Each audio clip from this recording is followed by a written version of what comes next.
আসসালামু আলাইকুম বন্ধুরা। আজকে চিকেন রোস্ট রান্না করব। আমি সচরাচর এভাবে বাসায় চিকেন রোস্ট রান্না করি, তাই আপনাদের সাথে শেয়ার করছি। প্রথমে আমি কিছু চিকেন নিয়েছি, বড় বড় করে পিস নিয়েছি। তার ভিতরে একটু লেবু আর লবণ দিয়ে আমি চিকেনটাকে সুন্দর করে মাখিয়ে নিলাম। একটু শুকনো মরিচের গুঁড়াও দিয়ে দিয়েছি। দিয়ে সুন্দর করে আমি এটাকে একটু নাচানাচি করে সম্পূর্ণ চিকেনে লাগিয়ে নিলাম।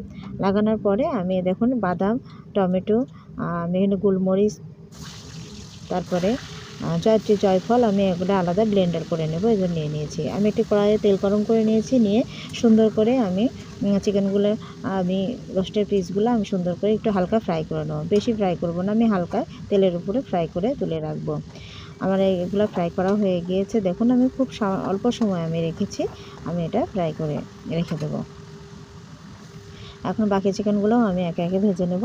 আমার সব চিকেনগুলো ভাজা হয়ে গেছে, আমি তুলে রেখেছি। তুলে রাখি নাই, তুলবো। দেখুন তুলে রাখলাম চিকেনগুলো।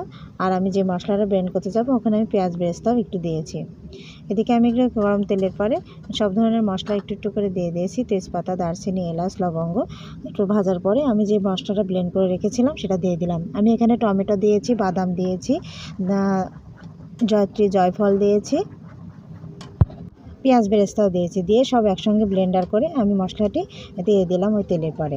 আমি এখানে 2 টেবিল চামচ পাউডার দুধ গুলিয়ে আমি দিয়ে দিলাম।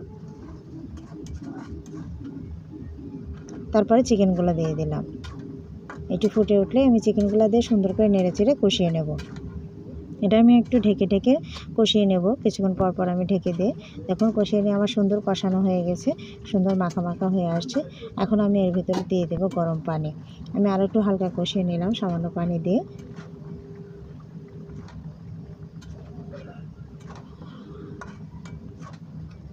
তখন আমার কষানো শেষ।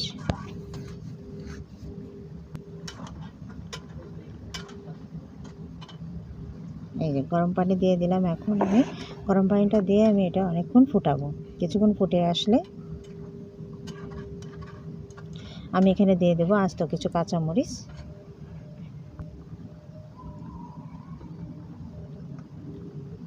আর আমি দিয়ে দিলাম স্বাদ মতো লবণ। একটু কম হয়েছে, লবণটা দিয়ে দিলাম। আর আপনি চাইলে একটু জিরা ভাজা গুঁড়াও দিতে পারেন। আমি পেঁয়াজ বেরেস্তাগুলো দিয়ে দিলাম সুন্দর করে। মাশাআল্লাহ, আমার রান্না শেষ। আমি এখন পরিবেশন করব। সবাই ভিডিওটি ভালো লাগলে লাইক, কমেন্ট, শেয়ার করে দেবেন। সবাই ভালো থাকবেন, সুস্থ থাকবেন।